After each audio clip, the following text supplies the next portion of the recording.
हा हल्ला नेमका कुणी केलाय, काय घडलंय नेमकं?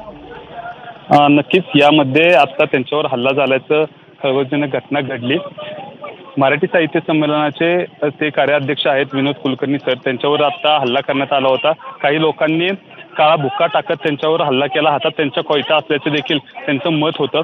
आपण त्यांच्याशी बोलण्याचा प्रयत्न केला होता. आता पोलीस देखील त्या ठिकाणी घटनास्थळी पोहोचलेले आहेत.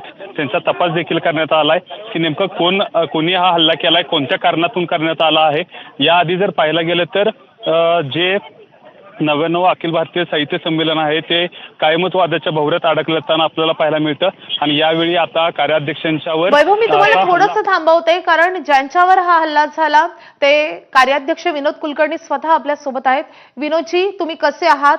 नेमकं काय घडलं हे तुम्ही आम्हाला सांगू शकता का? मी आता ठीक आहे. प्रकाशन कट्ट्यावर काही पुस्तकाचं प्रकाशन करून मी बाहेर पडत असताना माझ्या डोळ्यात केमिकल सारखं काहीतरी काळं टाकण्यात आलं आणि मला तुला संपवतो वगैरे अशी भाषा वापरून माझ्यावर हल्ला करण्यात आला. पण मी त्याच्यातून बचावलो आहे आणि काही झालं, जीव गेला तरी चालेल, भाषेची आणि साहित्याची सेवा मी शेवटपर्यंत करत राहीन आणि हल्लेखोरांना पोलीस योग्य ते हल्लेखोरांची दखल घेतील अशी मला खात्री.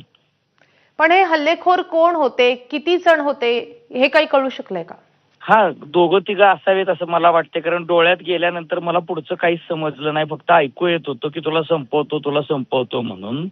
आणि त्यामुळे मी तिथनं माझ्या 2 मित्रांनी मला डॉक्टरकडं डोळ्याच्या नेलं. डोळ्यात औषध घेतल्यानंतर, मग उपचार घेतल्यानंतर मी पुन्हा आता संमेलन स्थळी आलोय. पण हा हल्ला नेमका का झाला असावा, तुमचा काय अंदाज आहे?